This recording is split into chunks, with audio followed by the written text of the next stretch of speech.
Meu nome é Vânia Rosa. Sou Vânia Maria de Souza Rosa. Eu acho muito importante quando eu falo isso, a questão da identidade, né? Para mim, especialmente, que já estive em situação de rua há 14 anos. Entre idas e vindas, tive uma história com drogas e alcoolismo, e que aí, inevitavelmente, também o caminho que leva não somente para mim, mas para tantos outros com a mesma história. E me vi em papelão, depois que então perdi família, perdi amigos, perdi emprego, perdendo tudo, perdi dignidade e me vi até lá. Então, sendo Vânia Rosa, tendo saído, né, das mazelas de situação de rua, que depois, se tiver oportunidade, falo como foi um pouco disso daí, mas posso garantir que não foi sozinha, né? É lógico, nunca fui sozinha. E só por hoje, né? Eu já estou chegando em quase 9 anos de sobriedade, portanto, fora também da situação de rua. E aí fundo um projeto a partir de uma ideia, numa madrugada, né? Creio eu, de uma inspiração de um Deus, de um poder superior que eu conheço como Deus. Essa questão da fé é minha, é só minha, cada um tem a sua. Mas eu garanto que não foi realmente sozinha, foi a partir disso também, principalmente.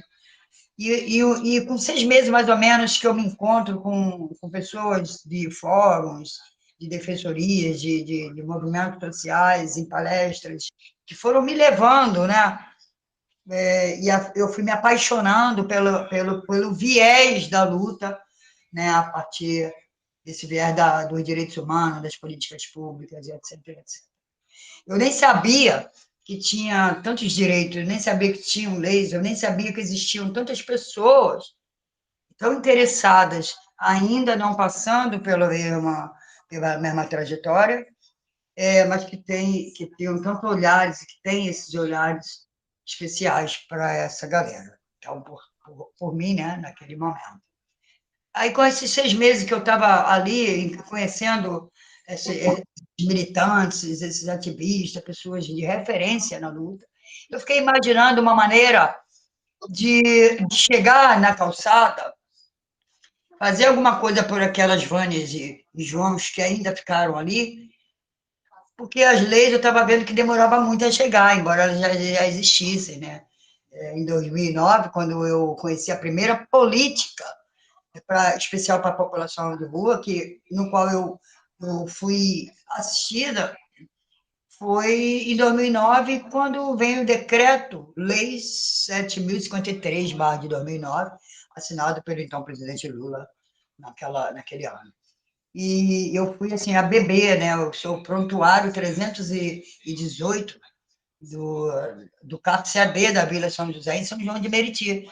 Né? E, no meu caso, é, uma vez adicta, sempre adicta, eu aí pensei em alguma coisa prática para chegar imediatamente e que tivesse alguma coisa a ver com autoestima e que pudesse levantar aquela galera como eu me levantei. Aí sonhei e acordei e a coisa se materializou e aí saiu aí o Juca, que é juntando os cacos com arte, pensando em que cacos eu precisei juntar em mim mesmo, quais os cacos os outros precisariam juntar em si para poder ter a mesma caminhada que eu até aqui hoje, graças a Deus.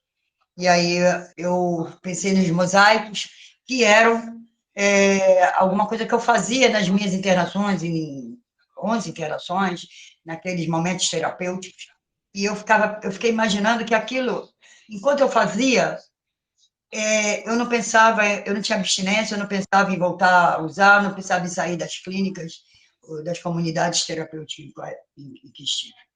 Eu falei, então eu vou levar isso para eles, funcionou para mim, vou levar para eles. E assim eu fundei o Juntando os Cacos, que era um trabalho a partir dos mosaicos, com peças muito próximas da realidade da população de rua, que são, na maioria, catadores. Então, qualquer objeto que se encontrasse, aqui eu tenho um, que foi o primeiro trabalho que eu fiz, que eu encontrei um Que quadro na rua, show! jogado fora, né? e criei essa peça, e assim eu fui fazendo com eles, e encontrei uma galera interessada, financiou as passagens, os lanches, etc, etc. Eu levava eles para uma galeria, uma vez na semana, a cada 3 meses. Então, eram as oficinas de mosaico para 10 pessoas, que era o que a gente conseguia acolher com essa ajuda dessa galera da própria Galeria de Arte, lá em Caritas. E aí, foi lindo, foi incrível. Fizemos 3 exposições, portanto, tivemos 3 turmas, que ao final a gente fazia uma exposição em algum local bacana, estratégico, fazia a venda e revertia para aquelas pessoas que continuaram ali com a gente. Que bom. Essa é a Vânia Rosa, essa é a Vânia Rosa, um pouco dela a partir. A gente levava aquilo que era preciso: álcool gel, muita água, cobertores, alimentos e panfletos informativos, gente, vindo oficialmente da Fiocruz, né, para não ter especulações. A maioria não entendia por que a gente chegava com aquelas máscaras, luva. Né?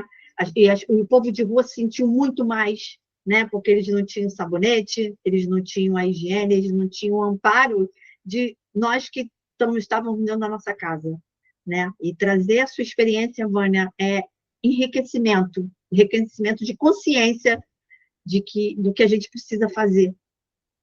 Entende? Eles não tinham água, né? E a gente precisava, no mínimo, fornecer a água para eles beberem. E a água para eles lavarem as mãos, a Pias do Bem. A Pias do Bem foi que criou para que a gente entregasse a marmita para eles e eles pudessem lavar as mãos. E nós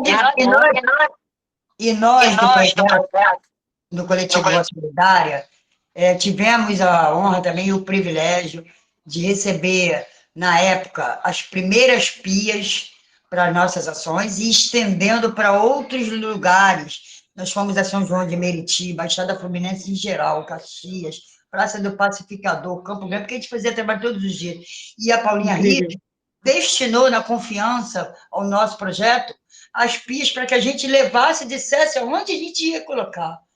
A gente chegava e dizia: Paulinha, a gente precisa de tantas pias para o local assim, assim, nós vamos levar. E fazíamos aquela ação. Fizemos no lixão de Duque de Caxias. Lembra, Cláudia?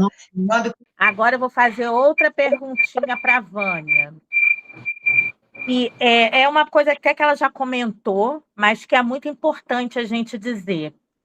Você pode dizer que consegue, com os seus projetos, que são projetos relevantes, chegar em lugares ou conquistas em que o poder público muitas vezes tem dificuldade. Daí é notório, né, Vaninha? Vamos à resposta.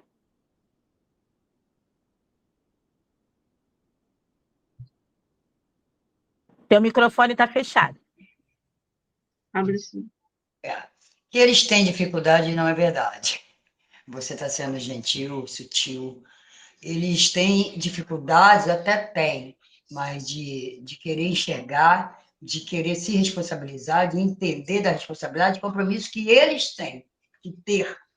Né? E aí eles desfazem, não fazem. Não fazem porque não querem. Então, dificuldades temos nós, né, Rejane? Rejane, que guerreira você. Rejane, eu já te conheço, Rejane, tá? Eu tenho muitas boas referências sobre você. Um beijo enorme. Olha, eles não têm nenhuma dificuldade. A dificuldade que eles têm é de entender, tomar posse daquilo que é de responsabilidade e compromisso deles enquanto poder público. Por que eles não têm interesse nenhum numa dívida que é histórica deles, junto com uma sociedade civil, uma boa parte da sociedade civil, que todo mundo aqui já deve saber, que isso vem lá da chamada Lei Áurea e liberdade, entre aspas, né? Isso vem de lá. Então, é muito longo para falar disso, é profundo demais, também é muito longo, mas é mais ou menos isso. E eles não querem. Aí, o que acontece? Se você tem, dentro de um poder público, 100 pessoas que trabalham ali, ganham para aquilo ali, tem que fazer aquilo ali, tem todos os recursos para aquilo ali. 2 3 querem fazer, não vão conseguir, porque os outros não querem.